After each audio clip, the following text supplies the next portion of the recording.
আসসালামু আলাইকুম, welcome back to my channel. তো আমার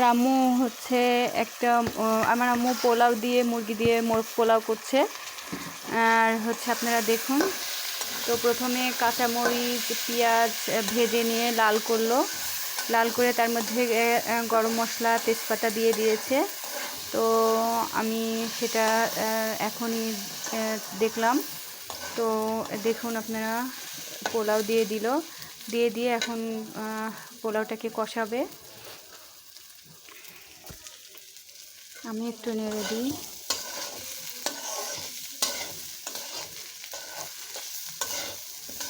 এর আগে যেটা বলছি ওটা হচ্ছে মুরগি রান্না। আসলে আমি মনে করছিলাম তখন আম্মু মোরগ পোলাও করবে, কিন্তু আসলে এখনই আম্মু এখনই মুরগি আর পোলাও দিয়ে বিরিয়ানি করছে। তো দেখুন, আর সকালবেলা যেটা দেখিয়েছি ওটা মোরগ রান্না করা ছিল।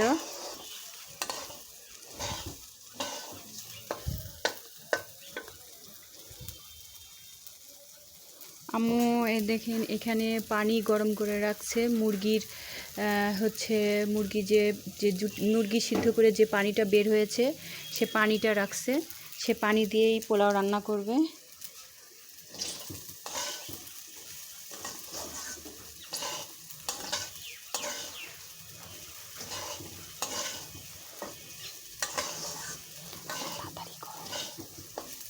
তাড়াতাড়ি করে।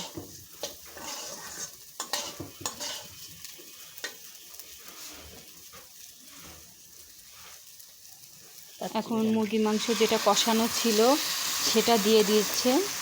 এটা কাচ্চি বিরিয়ানি। আসলে সরি, আমার ওগুলো ভুল ছিল কথা বলা। এটা কাচ্চি বিরিয়ানি রেসিপি। আপনারা দেখুন, একবার রান্না করলে আরেকবার খেতে মন চাইবে। 5 মিনিটের মধ্যে কাচ্চি বিরিয়ানি কীভাবে রান্না করা হয় দেখুন আপনারা।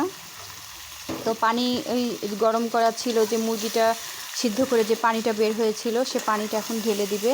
কিছুক্ষণ আগে মুরগি দিল আম্মু, এখন ওই মুরগি আর পোলাও দিয়ে কষাচ্ছে। তবে মাংসটাই বেশি হওয়া লাগবে, তাহলে টেস্ট লাগবে। সাথে আলুও আছে, অনেক টেস্ট লাগবে। আমি আজকে ছুটির দিন জন্য আজকে আমি ভিডিও করে দেখাতে পারছি, অন্য দিন হলে দেখাতে পারতাম না। এই যে পানিটা এখন ঢেলে দিল। অনেক টেস্টি রেসিপি। এই যে কতখানি পরিমাণ মতো পানি লাগবে সেটা আমি আপনাদেরকে বলে দিচ্ছি। আন্দাজ মতো পানি দিবেন। পোলাও যতটুকু নেবেন তার 1 পোয়া বেশি নিলে পানি নিলে সমান হবে।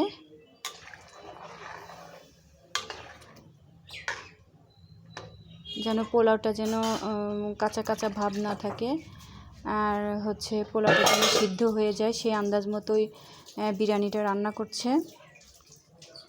কাচ্চি বিরিয়ানি।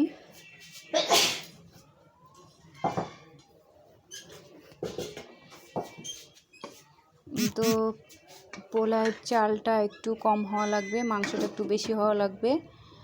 সেই জন্য আর কি আমি বলেই দিলাম, যেন মাংসটার পরিমাণ বেশি হওয়া লাগে, যেন টেস্টি লাগে রেসিপিটা। আমি একটু লেড়িয়ে দিই।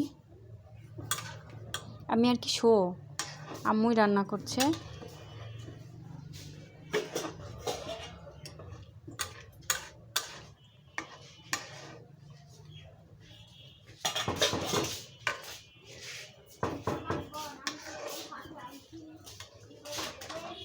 এই যে সাথে আলু আছে, এই যে দেখেন আপনারা মুরগির সাথে।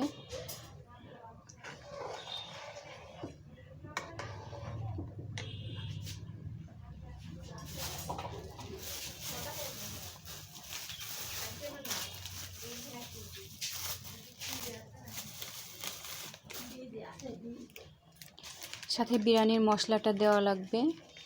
দেখুন বিরিয়ানির মশলাটা ঢেলে দিচ্ছে কিভাবে। যখন আপনার পোলাও আর আলু কষানো হয়ে যাবে, তারপরে